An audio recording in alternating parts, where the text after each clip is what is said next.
And welcome everybody. Welcome to number 21 Typhoons TV. Episode number 21 Typhoons TV, episode 21. Subscribe. Make sure you go ahead and get that out the way right now. Subscribe is the little moniker. It's over here one. I think it's here. Let's go ahead and subscribe. Make sure you comment. We're moving into week 14 of is it week 14? Is it week 15? I keep getting these mixed up. Week 15. Week 15. So you know what that means. Playoffs. Oh, Google.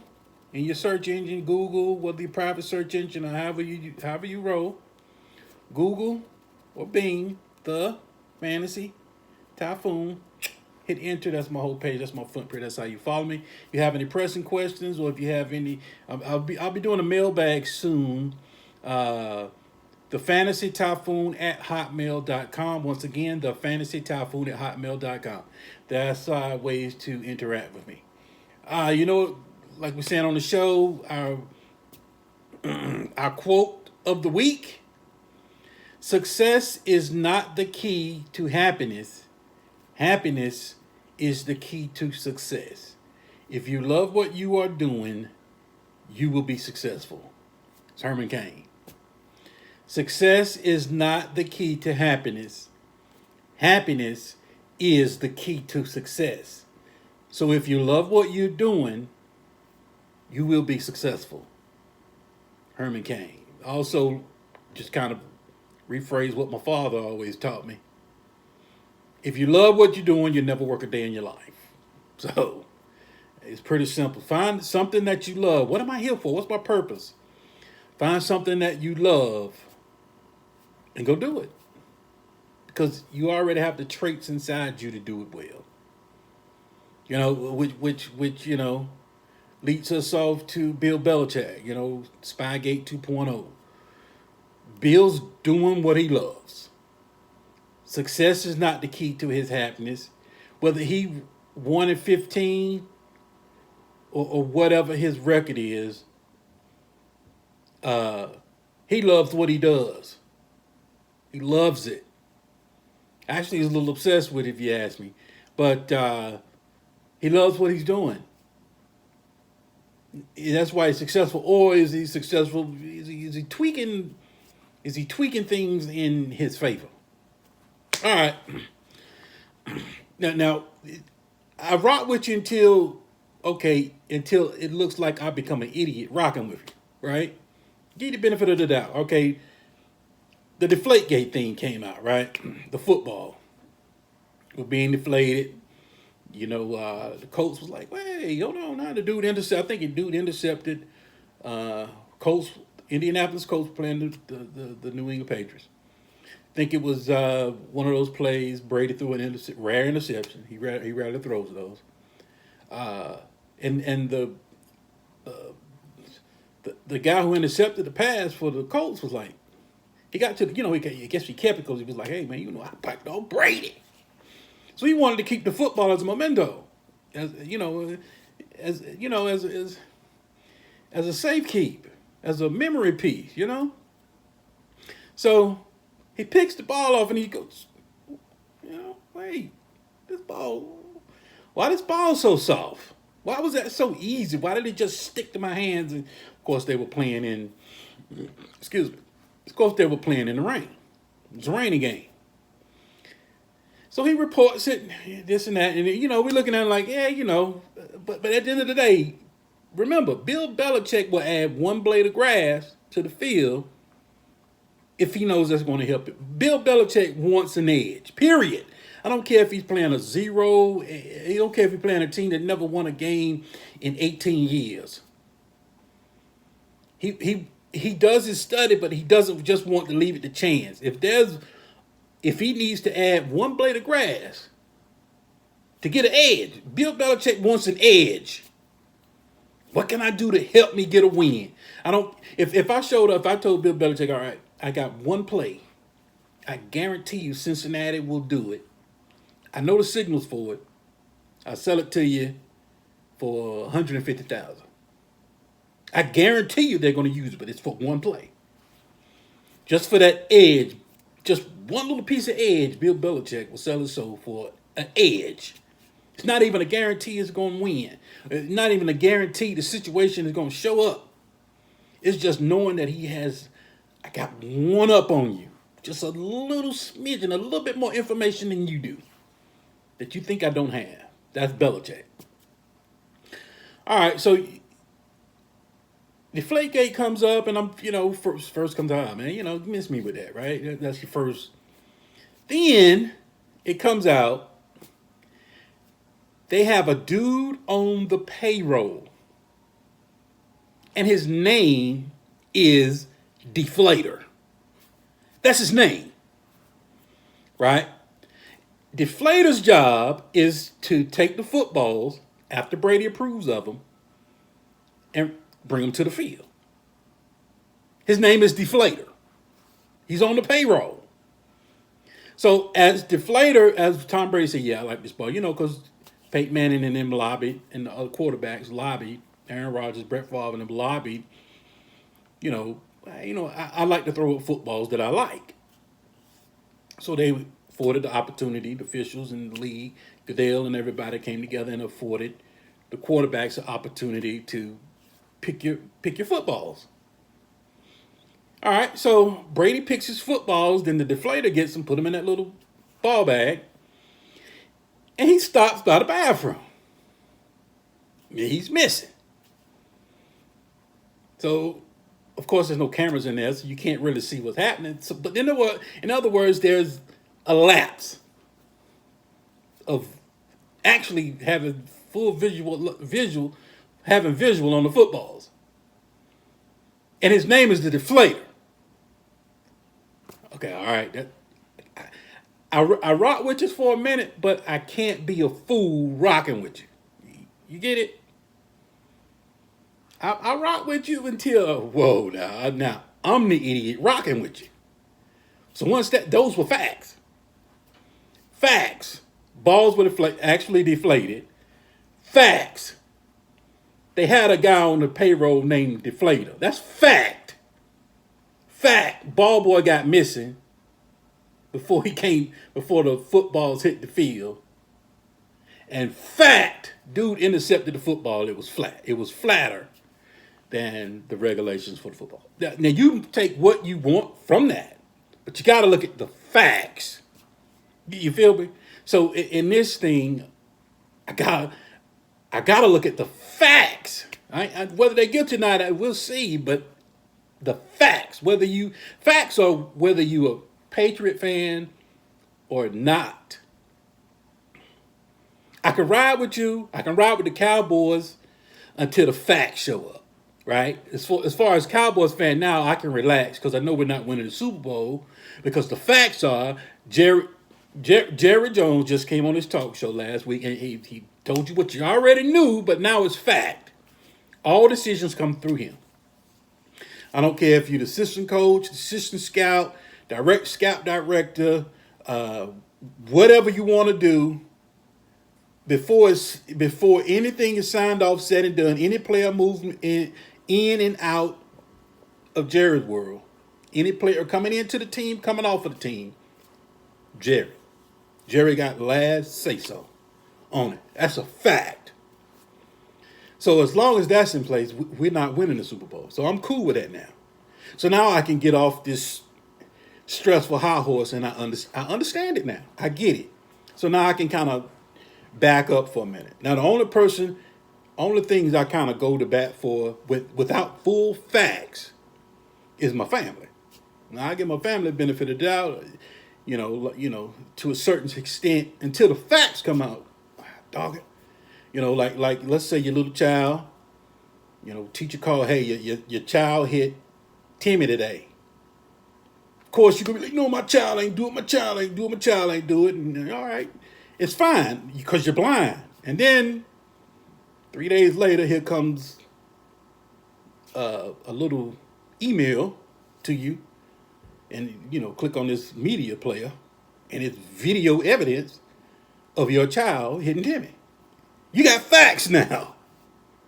So, you you know what I'm saying? You don't want to be that delusional person. When facts hit, you can't be delusional no more. Right? You got. I don't care if I don't care how much love you got. You gotta be facts. You know, you gotta be real with it. Now, all right. So, of course, you know, Bill Belichick and the Patriots organization have been caught for spying once before, years ago. Right? So this is already on their resume. They already have on their resume, kind of like Vontez Burfict. You know, the first tackle or the first, infraction that he did against, against the rules. All right, we give you the benefit of the doubt. He does it again. No, bro, you here again. Does it again. Why you here again? And pretty soon they, all right, look, man, we just gonna cut you off from the league for the rest of the year. Might not let you back in. It escalates. All right. So Spygate has already happened to the New England Patriots before.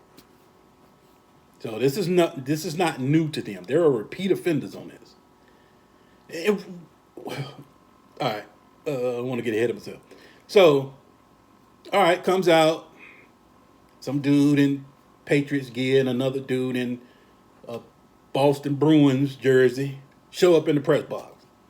They claim to be shooting a film called Do Your Job, right? Well, if this particular episode, they're following the scout around, and the scout is in the press box doing his job, right? He's scouting, I guess, the Cincinnati Bengals. I guess he was there for Cincinnati, or maybe the Browns too, for future reference. I don't know. But he was at the Cincinnati Browns game. All right, the guys come in, get credentials from Cleveland, but they didn't get credentials. The guys filming. The guys didn't get credentials from the NFL, and they did not get credentials from the Bengals, because evidently you have to have, whichever two teams are playing, you have to have written consent from both parties. You just can't show up at Browns game and they're playing the Cowboys. You have to get consent from the Cowboys and the Browns, from what I see here. But anyway, that's still a little bit irrelevant the way I'm going with this. All right, so the guy comes in, tapes Do Your Job. Then, fact, he tapes 8 minutes of the sideline, which is illegal. So, whether he knew, he didn't know, Patriots are in violation, are already in violation. Period. Well, he didn't do it, didn't mean to do it. That's all under the bridge now. You can do that yourself. Fact is, they got 8 minutes of video of the Cincinnati Bengals. Who does the New England Patriots play next? The Bengals. Fact. That's a fact.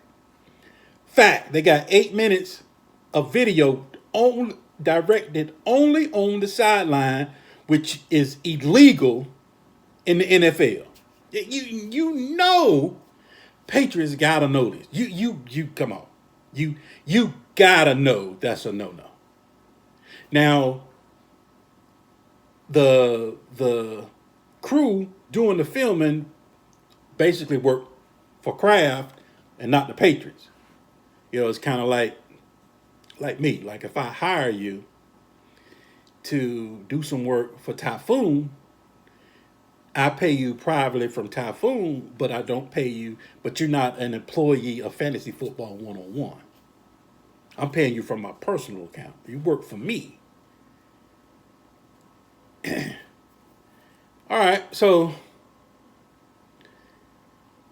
I mean, come on, man. Now, again, all right, how many times has somebody been in Gillette? I think it's called Gillette Stadium, the Patriots, home of the Patriots. How many folks have been in Patriots and have been caught filming them doing something? No, nobody. Okay, after Spygate, how many other teams in the NFL have been caught filming? None. Okay, here come the Patriots again. Not one. Here you are again.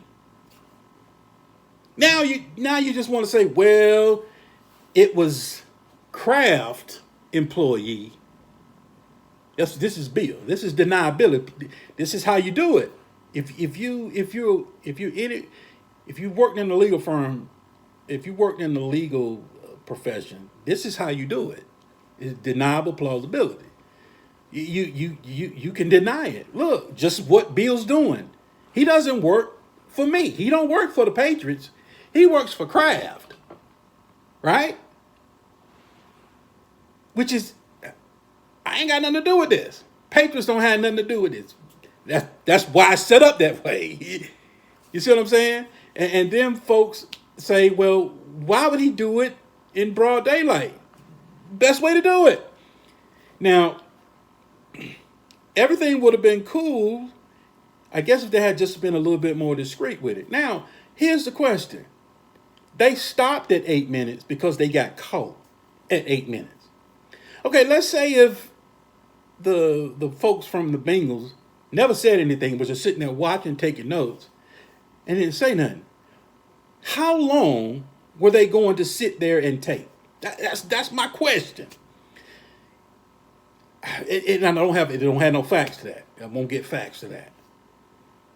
So was he getting ready to tape the whole game?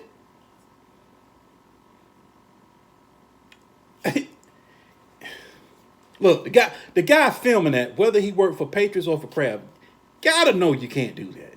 There's no way in the world he can show up not knowing that.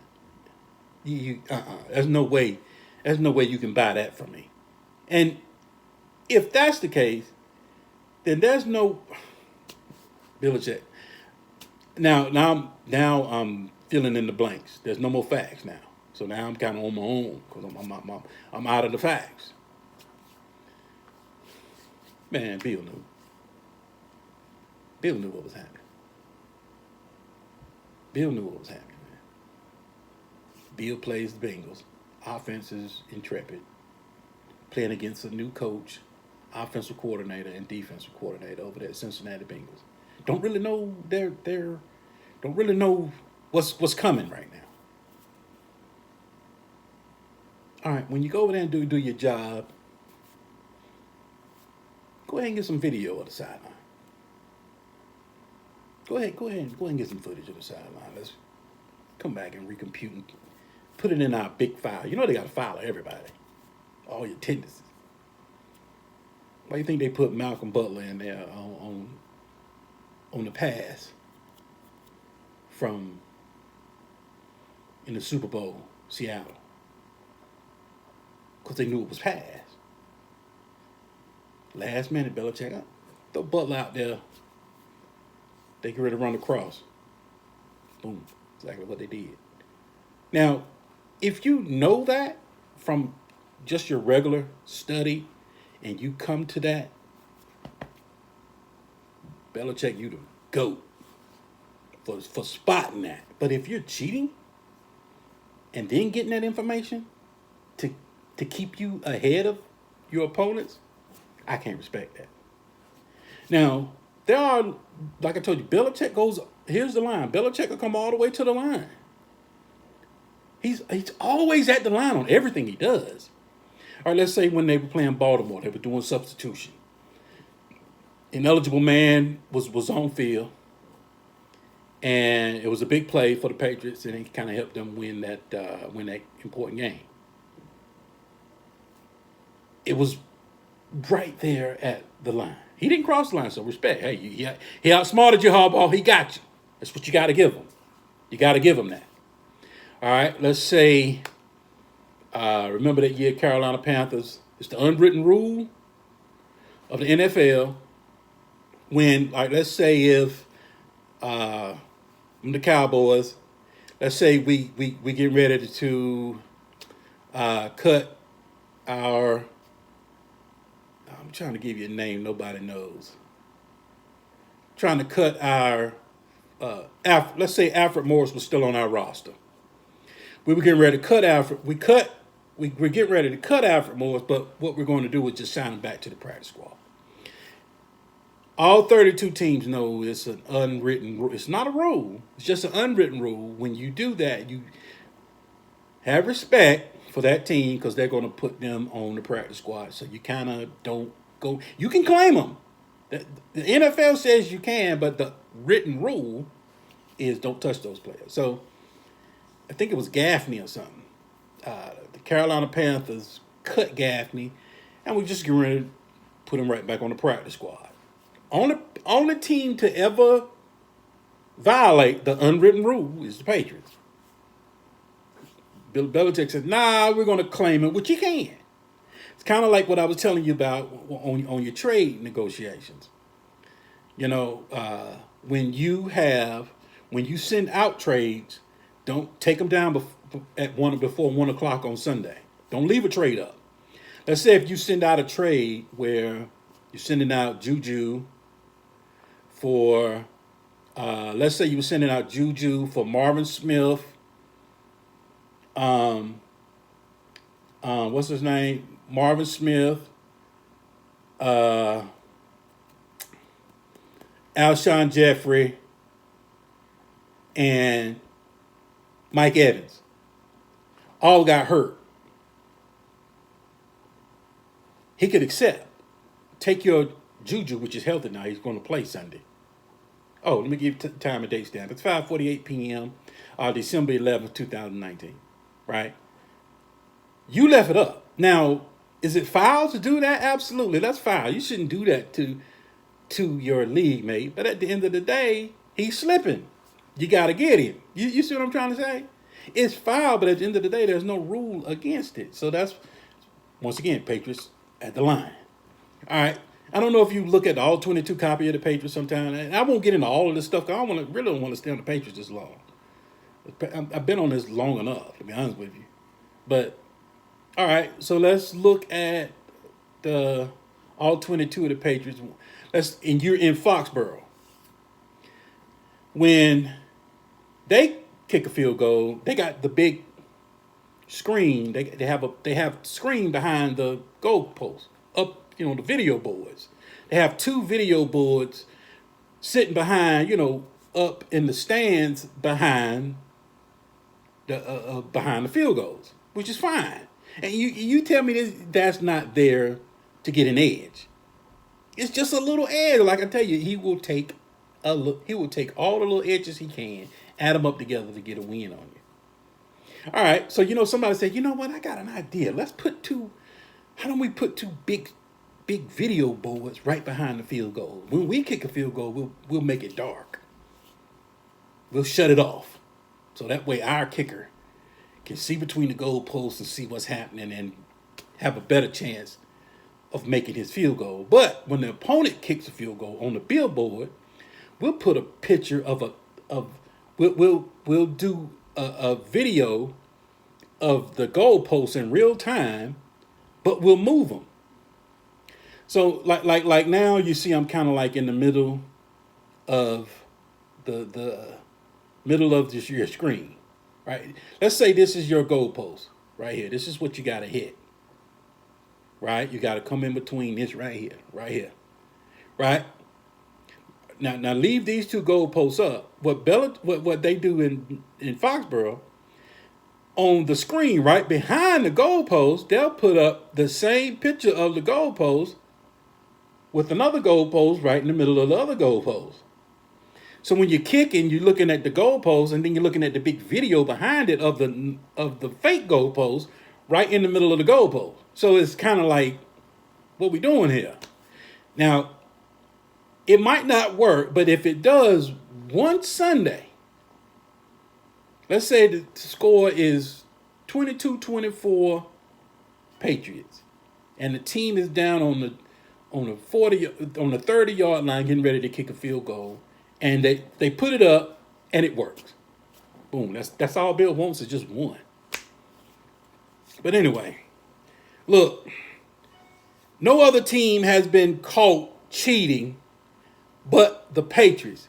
And Here we go again. That's all I got to say. You do what you will with it.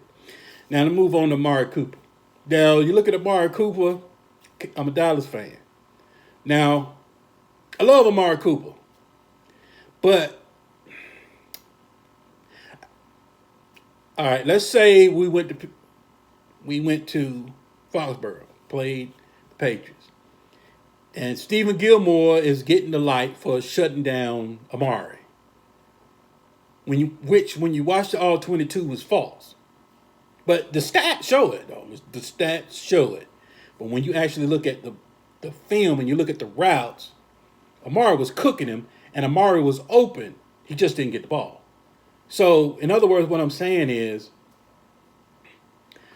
we weren't competent enough.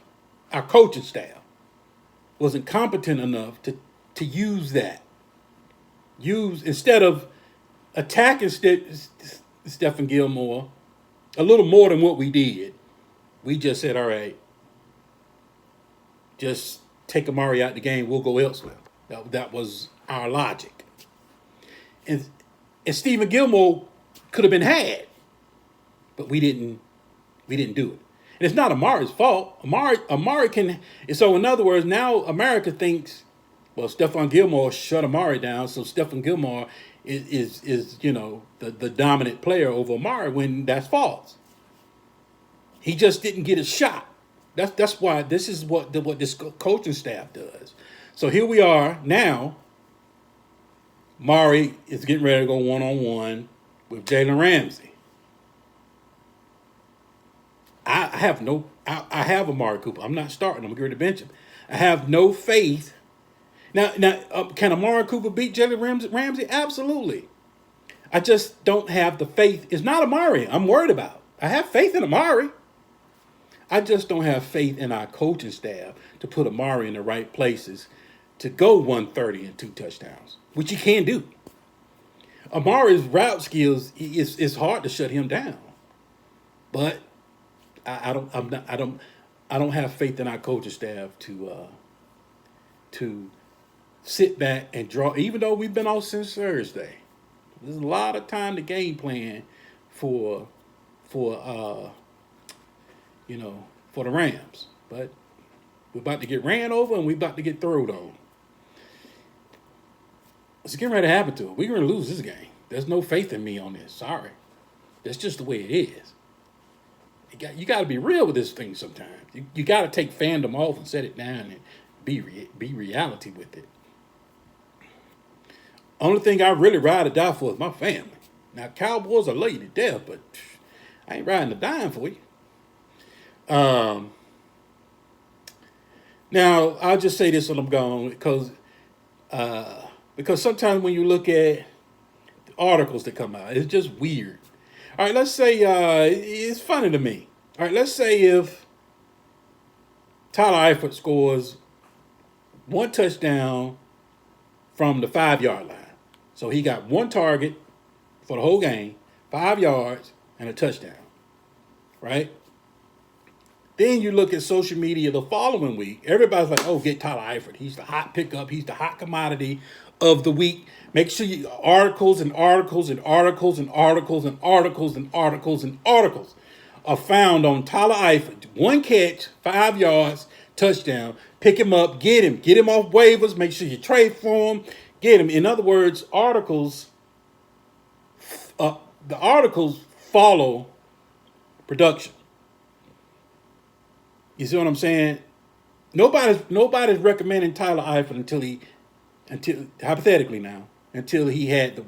He didn't do it for real. I'm just saying this is just play with me here. 1 catch, 5 yards, touchdown. That's what 1 catch is a point, 5 yards, 0.5, and touchdown is 6. So that's 7.5 fantasy points that he just gave you. Article and articles is coming out for those 7.5 points. For the simple fact, he caught a touchdown. Then you look over and you got Tyler Higbee. Gerald Everett is out. Tyler Higbee is up. Tyler Higbee goes 11 targets. He catches 7 for 110 yards. 7 for 110 yards. That's what? 7 targets, a point a target, 7 points. Then you got 11 11 points, which is basically 18 fantasy points in PPR. So you won't hear anything about Higbee. Nobody's really touting go pick up Higbee. Every now and then you see a little article come up on your spin your waiver wire bucks. Higbee might be way at the bottom. Nah, don't really bother Higbee. But Tyler Eifert to be spend about 40% of your fab budget on Eifert, who gave you touchdown, 5 yards off one target. Then you got a guy down here who got 11 targets, caught 7 of them for 110 yards, but for some reason social media will shun him to the back. It's just weird to me how that happens. And I watch it week in, week out. It's just wild. You're chasing points. They got you chasing points. All right, just wanted to bring that up. Not trying to dog nobody out. I'm just, commenting on it. I see it, so I'm just commenting. That's all. Don't hate nobody. Please, I don't hate nobody. But, just bringing it to your attention. Stop chasing points is the message here. Remember, success is not the key to happiness. Happiness is the key to success. So if you love what you are doing, you will be successful. And that comes from Herman Cain. Remember, Google being the Fantasy Typhoon, hit enter. That's my whole page. Good luck in your playoffs. Coming up. Let me just go through this one right quick. Humble Bees, what's up, man? Played against my man, the Humble Bees, man. Good friend. Beat him by .20. And it's Wednesday. So the next round starts tomorrow. The next week 15 starts tomorrow. With Lamar Jackson and the Jets. And if correction hadn't come in by now,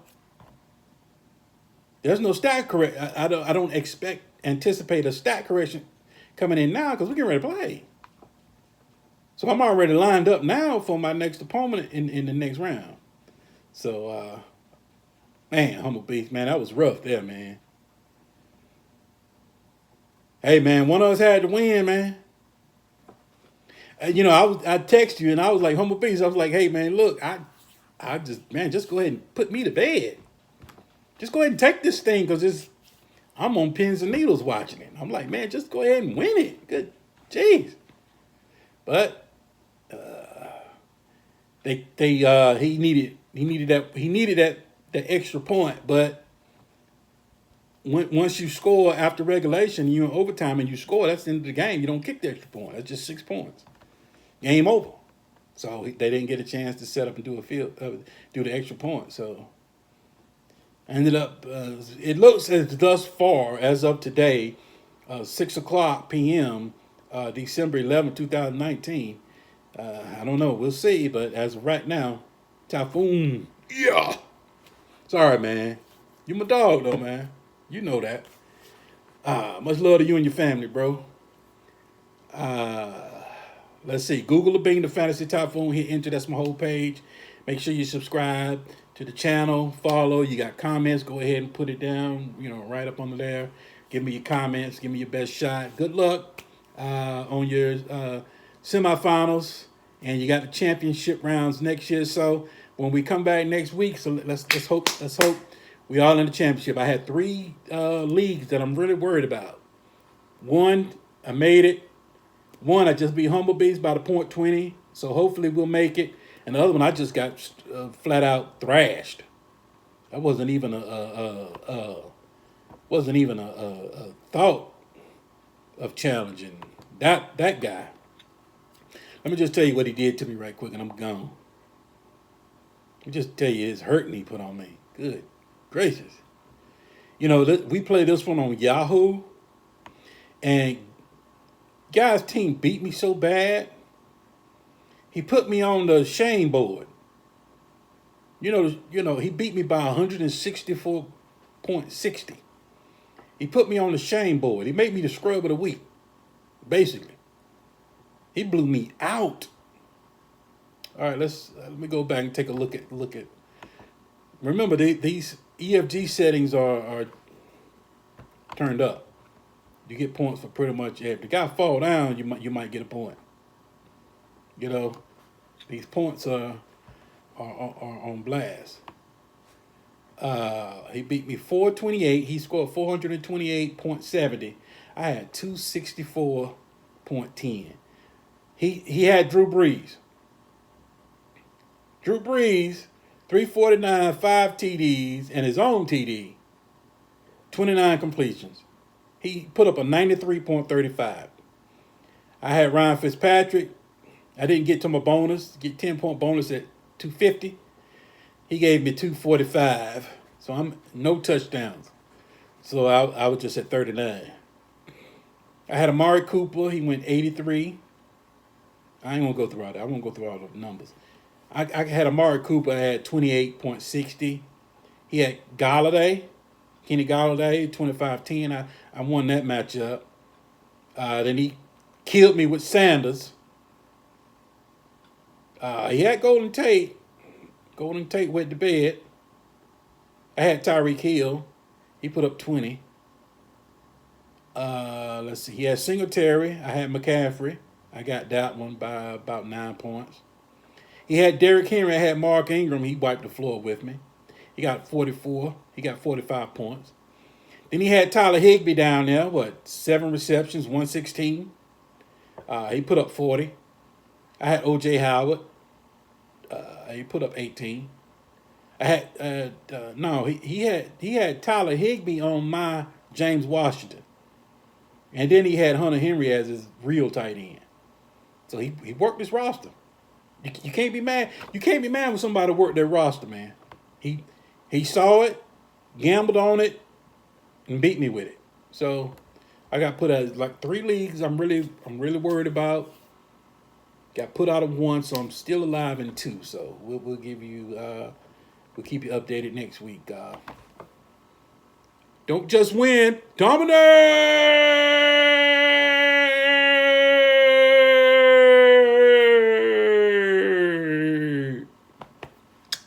We gone.